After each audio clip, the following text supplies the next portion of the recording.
Buongiorno, siamo insieme a Paolo Zabeo, coordinatore dell'ufficio studi della CGIA di Mestre. Buongiorno Paolo. Buongiorno a voi. Oggi parliamo di super bonus al 110%. Super bonus, direi che non ha bisogno di presentazioni in un certo senso, però insomma chiedo a lei Paolo, cosa parliamo di cosa parliamo quando parliamo di super bonus, che cos'è e come valutate voi il super bonus in questi mesi, anzi ormai sono un paio d'anni, giusto, in cui è entrato in vigore, lo stiamo utilizzando. Com'è stato questo esordio del super bonus? È una misura sicuramente importante e significativa che ha dato dei risultati positivi, ha rilanciato l'edilizia, che è un settore particolarmente in crisi, e con il 110% si dà la possibilità sostanzialmente ai proprietari di abitazione di in qualche modo beneficiare di questo credito d'imposta e quindi sostanzialmente di riqualificare la propria abitazione, il proprio appartamento, quindi il proprio immobile, secondo i crismi e secondo praticamente diciamo così, gli elementi che in qualche modo lo rendono efficiente da un punto di vista energetico. Quindi una misura importante, ripeto, significativa, anche se poi se andiamo a guardare i numeri evidentemente le cose stanno un po' diversamente, nel senso che in Italia noi abbiamo speso in poco più di 2 anni quasi 20 miliardi di crediti d'imposta, o meglio di detrazioni fiscali per consentire, diciamo così, il credito d'imposta al 110%,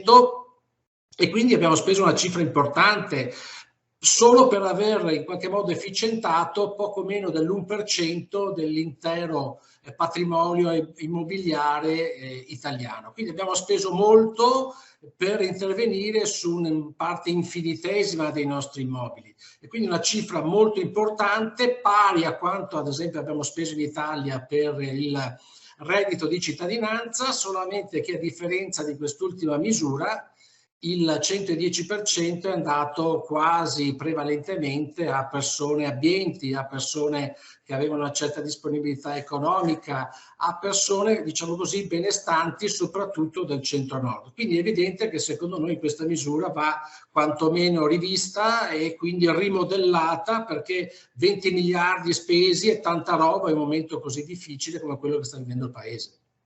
Le abitazioni, gli immobili, gli edifici del Veneto sono quelli che più di ogni altro hanno beneficiato di questa misura. Qui le spese sono comunque molto elevate, perché si parlava di 20 miliardi a livello nazionale, questi sono 2 a livello regionale.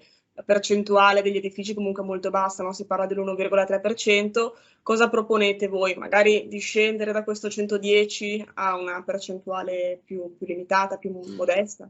Sì, noi abbiamo proposto sostanzialmente di anticipare il décalage che già è previsto dalla legge di bilancio del 2022, ovvero di ridurre praticamente la detrazione al 70, all'80%, in modo tale da dare anche una compartecipazione da parte del proprietario dell'immobile, e soprattutto magari di estenderla in un arco temporale più largo, più lungo, perché il problema che si è creato in questi ultimi mesi è anche che questi benefici avranno diciamo così, un periodo limitato fino al 2023-2024, e quindi evidentemente la domanda si è fortemente concentrata in questo periodo, e abbiamo visto che questo ha creato sostanzialmente delle distorsioni all'interno del sistema.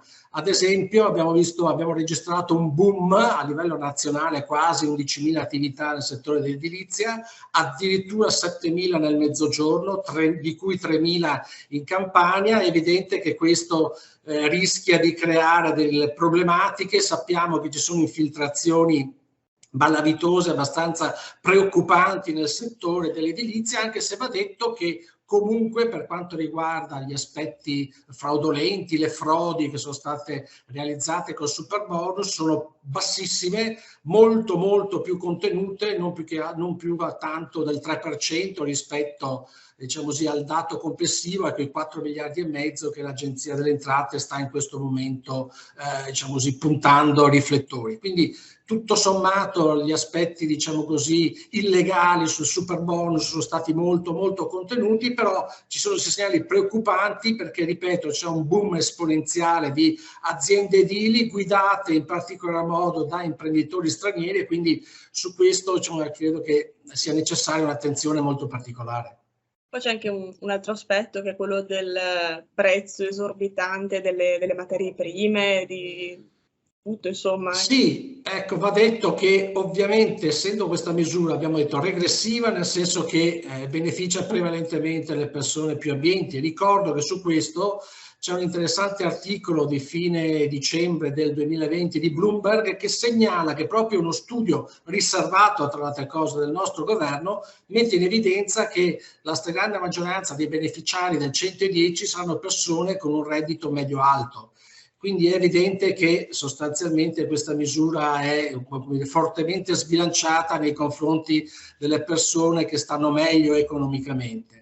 Ma, come giustamente ricordava lei, c'è anche un problema che tra l'aumento delle materie prime dovuto alla crisi pandemica e poi alle situazioni che stiamo vivendo in questi ultimi mesi, sicuramente un contributo l'ha dato anche praticamente questo 110%, perché, come ripeto, essendo una misura limitata sostanzialmente temporalmente, c'è una domanda che è esplosa, e quindi evidentemente c'è stato anche un boom di aumento dei prezzi delle materie tipo i laterizi, la sabbia, il cemento, il ferro, l'acciaio, ma soprattutto ad esempio cappottisti, lana di vetro, polistirolo, che serve appunto per fare i cappotti, e le impalcature edilizie non si trovano quasi più se non a prezzi stellari. Quindi è evidente che questo ha drogato il mercato, quindi bisogna in qualche modo intervenire, altrimenti questa bolla che si è creata, se scoppia, rischia di provocare non pochi danni. Senta, un'ultima cosa, prima parlavamo dell'1,3% a livello regionale, meno dell'1% a livello nazionale, degli edifici che effettivamente sono stati ristrutturati grazie al superbonus. La percentuale è così bassa perché le richieste soddisfatte sono poche, oppure effettivamente soltanto l'1% delle famiglie ha chiesto di beneficiare del superbonus? No, perché le richieste sono relativamente poche, se teniamo conto che fino adesso sono state circa 125.000 a livello nazionale le asseverazioni, quindi praticamente quelle depositate presso l'Enea, ma teniamo conto che in Italia ci sono oltre 12 milioni di edifici residenziali, quindi l'incidenza è bassissima, ripeto, l'1%, però è evidente che nel Veneto si è intervenuti un po' di più rispetto agli altri territori, anche se mediamente diciamo così, l'importo medio della detrazione che per ciascun immobile nel Veneto è di circa 150.000 euro, molto più basso rispetto alle altre aziende, alle altre regioni. Quindi vuol dire che probabilmente qui da noi abbiamo fatto interventi più contenuti dal punto di vista economico. Però tant'è, ripeto, il problema c'è come, nel senso che dimensionalmente, quando guardiamo i numeri, è stridente il fatto che abbiamo speso molto, ma molto, perché 20 miliardi è tanta roba, per intervenire in una misura molto infinitesima sugli edifici pubblici residenziali del nostro paese. Bene, la ringraziamo molto per questa Grazie a spiegazione. voi.